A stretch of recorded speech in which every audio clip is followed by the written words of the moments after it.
तो कहानी की शुरुआत में हमें कुछ बसेस को दिखाया जाता है जिनके अंदर काफी सारे लोग बैठे हैं। उनके चेहरों को देखकर साफ पता चल रहा है कि ये सभी लोग किसी बात को लेकर बहुत ही ज्यादा घबराए हुए हैं। तभी आगे वाली बस रुक जाती है, इसलिए एक ऑफिसर आगे वाली बस को देखने के लिए गया। जाने से पहले वो बस ड्राइवर को समझा कर जाता है कि मेरे आने से पहले तुम दरवाजा किसी भी हालत में मत खोलना। इतना कहने के बाद वो ऑफिसर नीचे उतर गया, पर काफी वक्त बीत गया था। वो ऑफिसर अभी तक वापस नहीं आया, इसीलिए बस में मौजूद दूसरा सोल्जर भी अपने साथी सोल्जर को देखने के लिए नीचे उतर गया। जैसे ही सोल्जर नीचे उतरा तो उसी वक्त एक ज़ॉम्बी आकर उस दूसरे वाले सोल्जर को काट लेता है और फिर वो वहाँ से भाग जाता है। इस सीन को देखकर बस में मौजूद सभी लोग बहुत ही ज्यादा घबरा गए। अब क्योंकि यहाँ पर इन सभी के पास इन ज़ॉम्बी से बचने का कोई भी हथियार नहीं था, इसलिए पैट्रिक नाम का एक आदमी प्लान बनाता है कि मैं बस से नीचे उतरकर जल्दी से सोल्जर की गन लेकर वापस से बस के अंदर आ जाऊंगा, फिर हम लोग सेफ हो जाएंगे। अब जैसे ही पैट्रिक बस से नीचे उतरकर सोल्जर के पास गन लेने के लिए गया,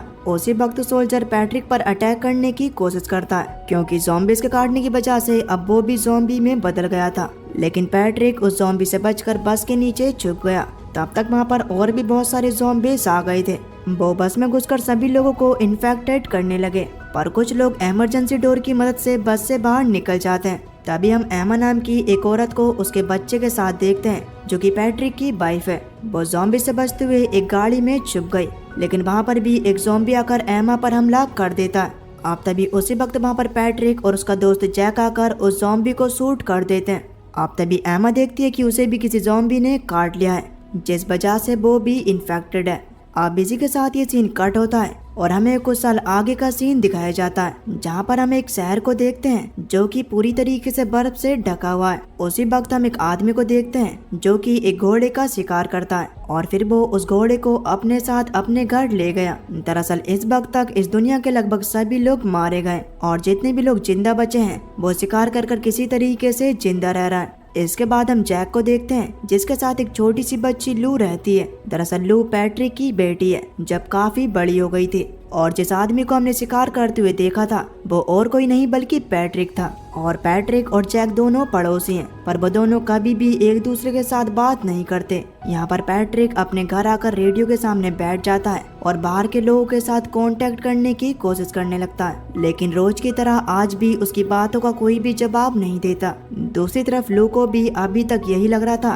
कि जैक ही उसके असली डैड है, क्योंकि वो शुरू से ही जैक के साथ रहती आ रही है। अगली सुबह जैक जब लू को खाने के लिए बिस्किट देता है, तब लू ने उस बिस्किट को अपने पास छुपा लिया। फिर जैसे ही लू को बाहर जाने का मौका मिला, वो सीधा एक पालतू कुत्ते के पास जाती है जो कि पैट्रिक का था, और वो उन बिस्किट को चुपके से उस कुत्ते को खिला देती है। लू ये सारा काम छुप कर करती है, क्योंकि अगर जैक को ये पता चला कि लू ने उस कुत्ते को बिस्किट खिलाए तो वो उस पर बहुत ही ज्यादा गुस्सा करेगा। उसी वक्त पैट्रिक अपने कुत्ते को बुला लेता है और उसे अपने साथ शिकार पर ले जाता है। इसके बाद लू भी वापस से अपने घर आ जाती है। अगले दिन लू का बर्थडे था, इसलिए जैक लू को उसकी मॉम की कुछ चीजें देता है, जिन्हें देखकर लू को बहुत ही ज्यादा खुशी हुई। उसी वक्त लू जैक से कहती है कि अब मैं बड़ी हो गई हूँ, इसलिए मुझे बताओ कि आखिर मॉन्स्टर सच में होते हैं या फिर नहीं। दरअसल लू ज़ॉम्बीज़ की बात कर रही थी, जिस पर जैक लू से कहता है कि मॉन्स्टर पहले हुआ करते थे, लेकिन अब वो ठंड की वजह से मर गए। अब लू को भी जैक की बातों पर विश्वास हो जाता है।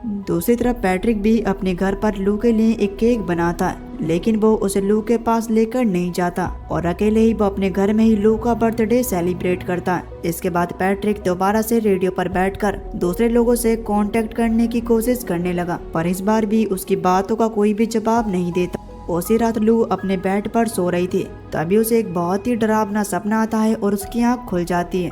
लू जैसे ही खिड़की के पास गई तो वो देखती है कि उसके घर के पास एक ज़ॉम्बी फेंसेस से अंदर आने की कोशिश कर रहा है, पर पैट्रिक के कुत्ते के भौंकने की वजह से वो ज़ॉम्बी वहाँ से भाग गया। उस ज़ॉम्बी को देखकर लू बहुत ही ज्यादा घबरा गई। खैर अगले दिन जैसे ही जैक की आंख खुली तो उसने देखा कि लू अपने बेड पर नहीं है, इसलिए जैक जल्दी से लू को घर में ढूंढना शुरू कर देता है। तभी वो देखता है कि लू एक टेबल के नीचे छुपी हुई है। जैक उसके पीछे पीछे टेबल के नीचे चला गया। वो लू से कहता है कि आखिर तुम यहाँ पर क्या कर रही हो, जिस पर लू जैक से कहती है कि कल रात मैंने एक मॉन्स्टर को देखा था जो कि देखने में बिल्कुल वाइट था। लू की बात सुनकर जैक उससे कहता है कि मैंने तुमसे कहा था ना कि मॉन्स्टर्स नहीं होते। तब लू कहती है कि अच्छा, अगर ऐसा है तो आपने घर के बाहर इतने बड़े बड़े फेंसेस क्यों लगा रखे हैं। और आप हमेशा मुझे घर से बाहर जाने से क्यों रोकते रहते हो। जैक के पास लू की इन बातों का कोई भी जवाब नहीं था। दूसरी तरफ जब पैट्रिक शिकार के लिए जा रहा था तब वो लू के पास रुक जाता। वो लू से कहता है कि तुम मेरे डॉग को मीठा मत खिलाया करो, वो अंधा भी हो सकता है। उसी वक्त वहाँ पर जैक भी आ जाता है। वो पैट्रिक पर बहुत ही ज्यादा गुस्सा करने लगा क्योंकि वो लू के साथ बातें कर रहा था। फिर पैट्रिक अपनी स्नो बाइक लेकर शिकार के लिए चला जाता है। वो सबसे पहले खाना लेने के लिए एक स्टोर में गया। जब वो खाना ढूंढ रहा था तब उसकी नजर एक लोमड़ी पर जाती जिसे किसी ने नोच नोच कर खाया हुआ था। और कुछ ही दूरी पर पैट्रिक एक ज़ॉम्बी को देख लेता है जो कि लोमड़ी को बहुत ही बेरहम तरीके से खा रहा था। ज़ॉम्बी भी पैट्रिक को देख लेता है और वो उस पर अटैक करने के लिए उसके पीछे पीछे भागने लगता है। पर वक्त रहते पैट्रिक स्टोर से बाहर आ गया और उसने आगे से दरवाजा बंद कर दिया। पैट्रिक जल्दी से अपनी स्नो बाइक लेकर वापस से घर की तरफ बढ़ने लगता है, लेकिन रास्ते में ध्यान भटकने की वजह से पैट्रिक की स्नो बाइक एक पेड़ से टकरा गई जिससे उसका एक्सीडेंट हो जाता है और वो नीचे गिरकर बेहोश हो जाता है। दूसरी तरफ जैक लू को गन चलाना सिखा रहा था। लू को भी गन चलाने में काफी ज्यादा मजा आ रहा होता है क्योंकि वो पहली बार गन चला रही थी। इसके बाद हम दोबारा से पैट्रिक को देखते हैं। जैसे ही पैट्रिक की आँख खुली तो वो देखता है कि एक ज़ॉम्बी ठीक उसके मुंह पर है। पैट्रिक देखता है कि ज़ॉम्बी की आंखें बिल्कुल वाइट हो गई हैं, यानी कि उसे दिखाई नहीं देता। दरअसल ज़ॉम्बी भी वक्त के साथ साथ म्यूटेंट हो गए। उन्हें ठंड की वजह से दिखना तो बंद हो गया था, लेकिन उनके सुनने और सूंघने की शक्ति और भी ज्यादा बढ़ गई थी। तभी वो ज़ॉम्बी गोली चलने की आवाज से अट्रैक्ट हो जाता है और तेजी से जैक के घर की तरफ बढ़ने लगता है। ये देखकर पैट्रिक भी अपनी स्नो बाइक लेकर जल्दी से अपने घर की तरफ जाने लगता है। अब जैसे ही पैट्रिक अपने घर के पास पहुंच रहा था तो वो जल्दी से जैक को आवाज लगाकर उसे अंदर जाने के लिए कहता है, लेकिन जैक पैट्रिक की बातों को समझ नहीं पाता। उसी वक्त वही ज़ॉम्बी पैट्रिक पर हमला कर देता है और उसे स्नो बाइक से नीचे गिरा देता है। यहाँ पर वो ज़ॉम्बी पैट्रिक पर हमला कर रहा था। ये देखकर जैक लू को घर के अंदर जाने के लिए कहता है और वो खुद अपनी गन से उस ज़ॉम्बी को निशाना बनाने की कोशिश करने लगता है, पर जैक गोली नहीं चला पाता, जिस वजह से उस ज़ॉम्बी ने पैट्रिक के गले पर काट लिया। अब तभी वहाँ पैट्रिक के डॉग ने आकर ज़ॉम्बी पर हमला कर दिया, जिससे वो ज़ॉम्बी दूर तो हो गया, लेकिन इनकी इस लड़ाई के बीच उस ज़ॉम्बी ने पैट्रिक के डॉग को भी काट लिया। फिर पैट्रिक जल्दी से अपनी गन उठाकर उस ज़ॉम्बी को शूट कर देता है, जिस वजह से वो ज़ॉम्बी वहाँ से भाग गया। उसके जाने के बाद पैट्रिक ने देखा कि ज़ॉम्बी के काटने की वजह से उसके डॉग की मौत हो गई है। फिर पैट्रिक अपने डॉग को घर ले आया। पैट्रिक को अपने डॉग के जाने का दुख तो था ही, लेकिन उसे इस बात की और ज्यादा चिंता हो रही थी कि अब वो भी इन्फेक्टेड है। अब पैट्रिक यहाँ पर अपने आप को शूट करने ही वाला था कि तभी हमें यहाँ पर फ्लैशबैक का सीन दिखाया जाता है। दरअसल जब एमा को ज़ॉम्बी ने हाथ पर काट लिया था तब पैट्रिक ने एमा के हाथ को ही काट दिया था ताकि वो वायरस एमा की पूरी बॉडी में ना फैले, जिस वजह से एमा उस वक्त बच गई थी। प्रेजेंट में पैट्रिक बहुत ही ज्यादा ड्रिंक कर लेता है, जिससे वो बेहोश हो गया। फिर जैसे ही उसकी आँख खुली तो वो देखता है कि कोई रेडियो के जरिए उससे कांटेक्ट करने की कोशिश कर रहा है। पैट्रिक भी जल्दी से उससे बात करता है और उसे बताता है कि ज़ॉम्बी दोबारा से वापस आ गए हैं और उनमें से एक ने मुझे भी इन्फेक्टेड कर दिया है। पैट्रिक की ये बात सुनकर सामने वाला आदमी भी बहुत ही ज्यादा डर गया था, क्योंकि किसी ने भी काफी वक्त से ज़ॉम्बी को नहीं देखा था। इसलिए सभी को लग रहा था कि जितने भी ज़ॉम्बीज़ हैं वो सब मारे गए। दूसरी तरफ लू डॉग के मरने से बहुत ही ज्यादा दुखी थी। तभी वो जैक से ताजा फूल लाने के लिए जिद करने लगती है, क्योंकि वो उन फूलों को अपनी मोम के फोटो के आगे रखना चाहती थी। इसलिए लू की बात मानकर जैक ताजा फूल लाने के लिए बाहर चला जाता है। बाहर वो देखता है कि पैट्रिक अपने मरे हुए कुत्ते को अपने घर के बाहर ही दफना रहा है। जैक को भी पैट्रिक के कुत्ते के मरने से काफी ज्यादा दुख था, लेकिन साथ ही साथ उसे ये बात भी बहुत ही ज्यादा अजीब लग रही थी कि पैट्रिक अभी तक ज़ॉम्बी में क्यों नहीं बदला। खैर यही बात सोचते हुए जैक फूल लेने के लिए चला जाता है। रात होने के बाद जैक अपने घर आता है और वो अपने साथ में वही फूल भी लेकर आया था, जिन्हें देखकर लू काफी ज्यादा खुश हो जाती है। सबसे पहले लू कुछ फूल लेकर अपनी मोम के फोटो के पास रखती है और बाकी के फूल लेकर अपने घर से बाहर जाने लगती है।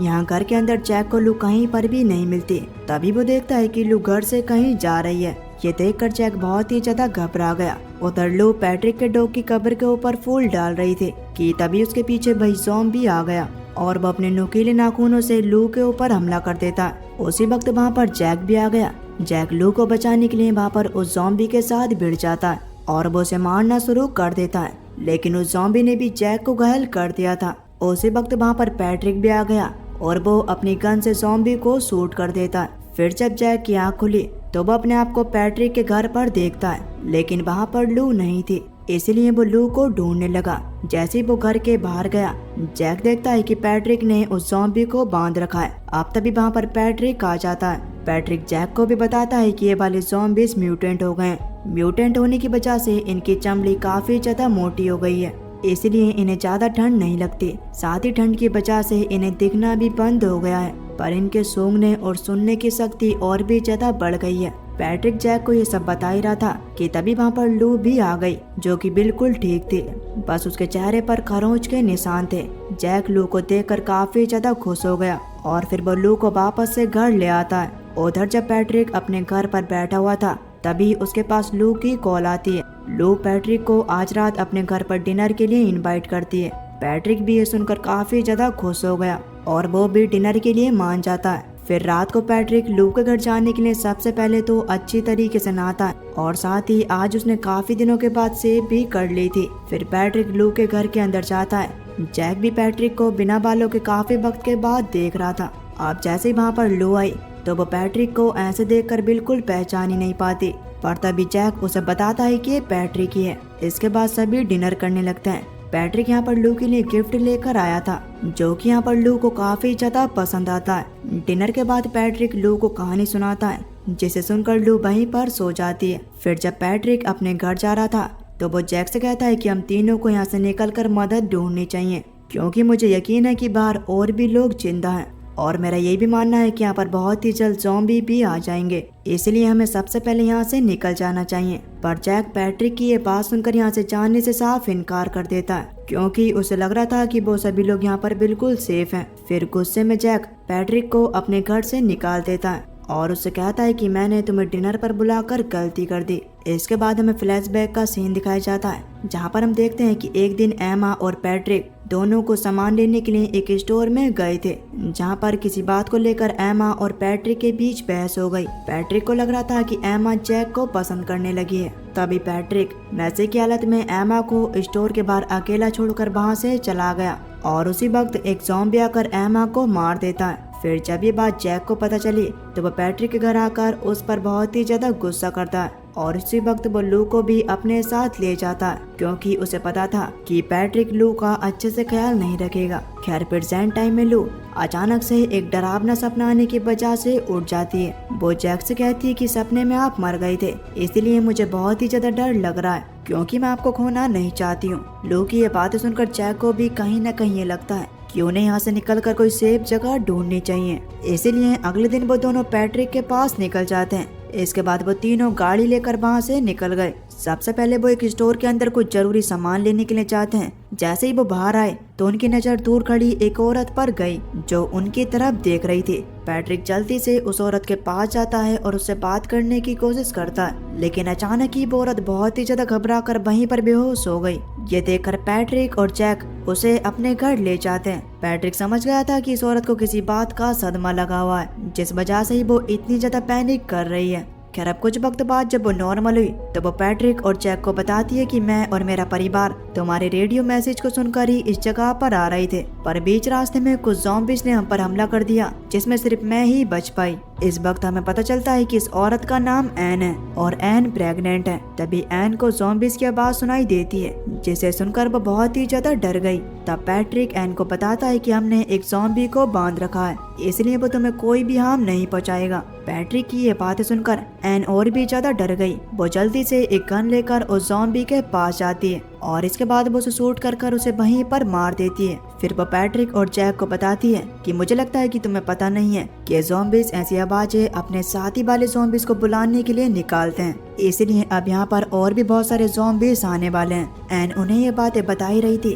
कि तभी वहाँ पर और भी बहुत सारे ज़ॉम्बीज़ के चिल्लाने की आवाजें आने लगती हैं, जिसे सुनकर वो सभी समझ गए कि अब ज़ॉम्बीज़ बहुत ही तेजी के साथ उनकी तरफ बढ़ रहा है। इसलिए पैट्रिक सभी को जल्दी से घर के अंदर ले आता है और सभी मिलकर घर के खिड़की दरवाजों को अच्छी तरीके से सील कर देते हैं। और तो और उन्होंने उन ज़ॉम्बीज़ को मारने के लिए अपनी गन भी लोड कर ली थी। कुछ ही वक्त में ज़ॉम्बीज़ उनके घर के बाहर पहुंच गए। इतना ही नहीं बल्कि एक ज़ॉम्बी उनके घर की छत के ऊपर चढ़ गया था। ये देखकर जैक लू की सेफ्टी के लिए उसे नीचे बेसमेंट में भेज देता है। बाहर जैक ज़ॉम्बीज़ को देखने के लिए ऊपर गया, तब तक एक ज़ॉम्बी उसके ऊपर हमला कर देता है। अब ज़ॉम्बी और जैक के बीच फाइट होने लगी। जैक अपने आप को बचाने के लिए एक रूम में चला गया, पर वो ज़ॉम्बी जैक को दरवाजा बंद करने ही नहीं देता। नीचे कुछ ज़ॉम्बी घर के अंदर घुस गए थे जो पैट्रिक और एन पर अटैक कर देते हैं। दोनों ने मारने की तो कोशिश कर रहे थे, लेकिन वो ज़ॉम्बीज इतने ज्यादा फुर्तीले थे कि उन्हें मारना मुश्किल हो रहा था।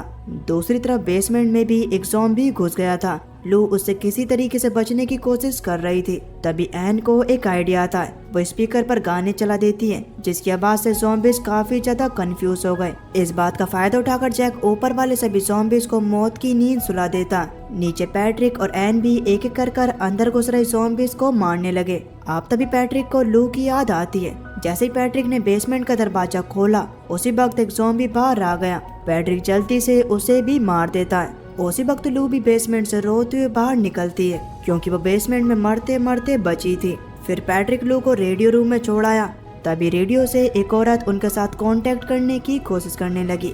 लू भी उससे बात करती है। वो औरत लू से कहती है कि स्प्रिंग फॉल में बहुत सारे लोग जिंदा हैं। बाहर एन और पैट्रिक दोनों मिलकर घर में मौजूद सभी ज़ॉम्बीज को एक एक कर मार रहे थे कि अब तभी घर की लाइट चली जाती है, जिस वजह से स्पीकर भी बंद हो गया। जैसे ही स्पीकर बंद हुआ, उसी वक्त ज़ॉम्बीज दोबारा से घर के अंदर आने की कोशिश करने लगे, और इस बार तो वो और भी ज्यादा गुस्से में लग रहे थे। ये देखकर जैक जैसे अपने जीने की उम्मीद छोड़ ही देता है, क्योंकि अब उनके पास बचने का कोई भी रास्ता नहीं था, और तो और उनके पास गोलियां भी बहुत कम बची थी। तभी जैक लू के पास आता है। दरअसल वो लू को मारना चाहता था, क्योंकि वो नहीं चाहता कि लू कोई ज़ॉम्बी की तरह मरे। इससे अच्छा वो अपनी और लू की जिंदगी इसी तरीके से खत्म करना चाहता है। उसी वक्त लू सभी से कहती है कि मेरी रेडियो से एक औरत से बात हुई थी। उसने मुझे बताया कि स्प्रिंगफॉल नाम की जगह पर बहुत सारे सर्वाइवर रहते हैं। साथ ही उसने मुझे ये भी बताया कि ज़ॉम्बी सिर्फ सर में गोली मारने से मरते हैं। अब लू की बात सुनकर सभी को एक और नई उम्मीद मिल गई थी।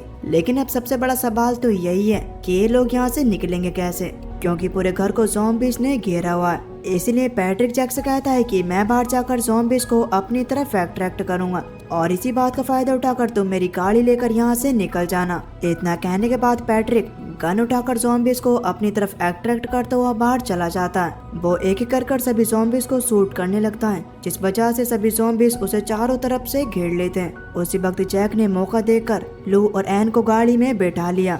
दूसरी तरफ कुछ ज़ॉम्बीज पैट्रिक को पकड़ लेते हैं। पैट्रिक को पता था कि अब वो मरने वाला है, इसलिए वो अपनी कुछ पुरानी यादें याद करता है और फिर ज़ॉम्बीज के साथ खुद को ब्लास्ट कर लेता है। जैक, लू और एन पैट्रिक की मौत से बहुत ही ज्यादा दुखी थे। फिर जैक लू और एन को लेकर वहाँ से चला जाता है। और बस दोस्तों, इसी के साथ ये मूवी यहीं पर खत्म हो जाती है। तो आपको ये मूवी कैसी लगी हमें नीचे कमेंट्स में जरूर बताना। और अगर आप चैनल पर नए हो तो प्लीज चैनल को सब्सक्राइब कर बेल नोटिफिकेशन को ऑल पर सेलेक्ट कर देना, ताकि अगली वीडियो की नोटिफिकेशन आपके पास सबसे पहले आ सके।